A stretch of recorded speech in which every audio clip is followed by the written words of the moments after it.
Ya, ada bidang ini ya. Ya.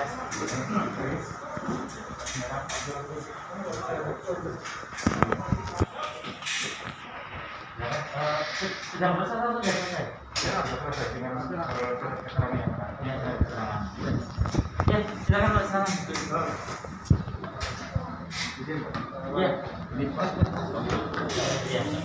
Silakan didampingi. Yang pasti kan formalitas dan berjalan semua. Mau yang sakit-sakit apa silakan dikomunikasikan. Ngomong ini ranahnya kesehatan di sini. Berarti kan kami lipat. Kalau itu udah bagus semua. Ya, oke ya. Antigennya bagus semua. Untuk pemeriksaan fisik ada. Pak lawyernya juga mau diperiksa juga enggak? Kan ngomong di sini Pak. Gratis. Nanti data Polres kami sudah di. Karena yang data untuk saya nggak saya pakai Pak. Saya pernah kena soalnya. Sudah? Hasil sudah? Hasil sudah Pak? Berarti kita geser ke belakang. Saya mau ambil dokumentasi soalnya. Ya.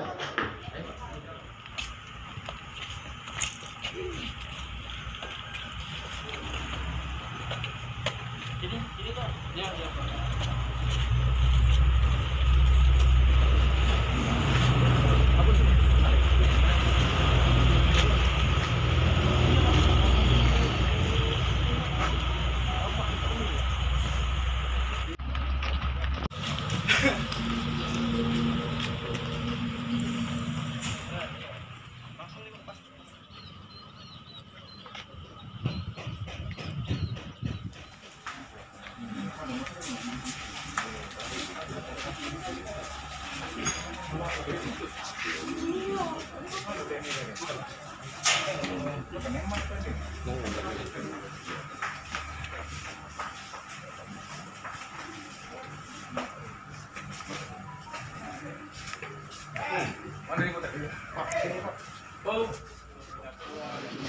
Salam sejahtera bagi kita semua.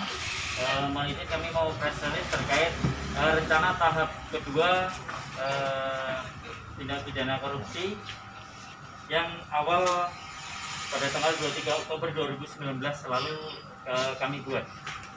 Jadi pada hari ini alhamdulillah tahap 2 ini akan kami lakukan. Pagi ini sudah ada kegiatan pemeriksaan rapid antigen dan alhamdulillah hasilnya beliau negatif semua. Kemudian setelah ini mungkin akan kami antar ke Kejaksaan Negeri.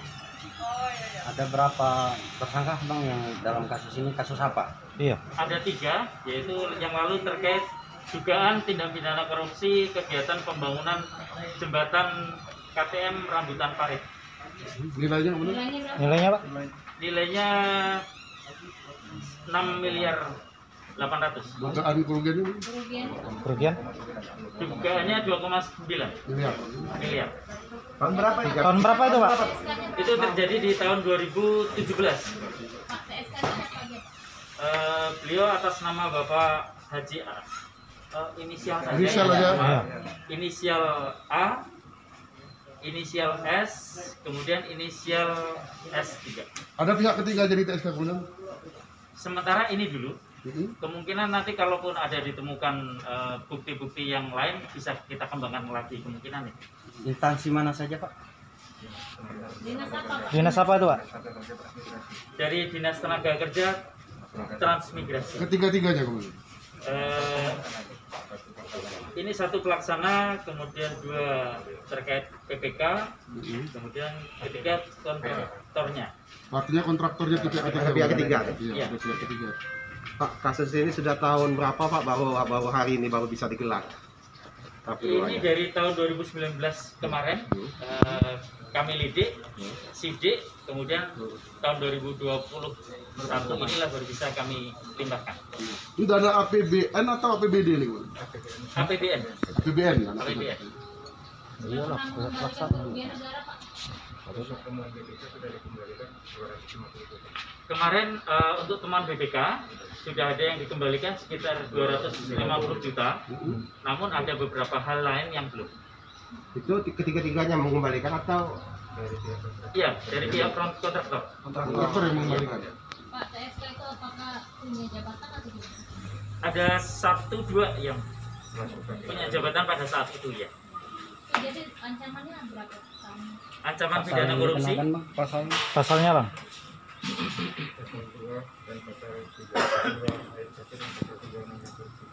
pasal 2 ayat 1 dan pasal 3 Undang-Undang Korupsi.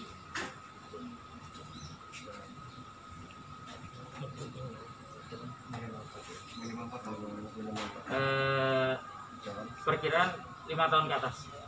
Pak, rencananya ketiga tersangka ini apa bakal ditahan atau gimana Pak? Kami tidak tahu. Nah, Kalau di kami pada saat itu untuk melengkapi proses penyidikan, kita tidak melakukan penahanan. Terkait pelimpahan nanti semua kewenangan ada di kejaksaan. Artinya ini clear P21 mana? P21 tahap 2. Terima kasih. Setelah ini kita ke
Assalamualaikum warahmatullahi wabarakatuh. Salam sejahtera untuk kita semua. Saya Kepala Kejaksaan Negeri Teluk Ogan Hilir bersama dengan Pak Kapolres pada hari ini Jumat 19 Maret 2021. Hari ini kami selaku Jaksa Penuntut Umum menerima tahap 2 penyerahan tersangka dan barang bukti dari Polres Ogan Hilir terhadap perkara tindak pidana korupsi. Perkara tindak pidana korupsi pada Dinas Tenaga Kerja dan Transmigrasi Kabupaten Ogan Hilir terhadap kegiatan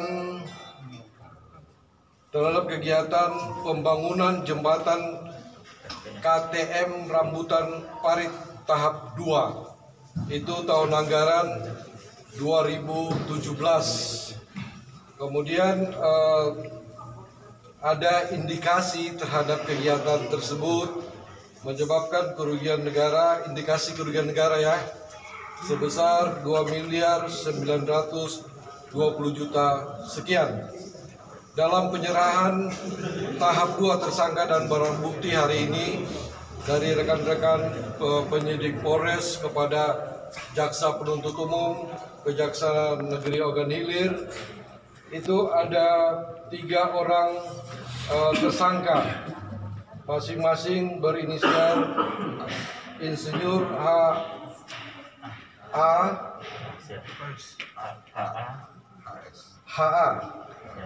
Kemudian kedua berinisial AS dan yang ketiga berinisial CS.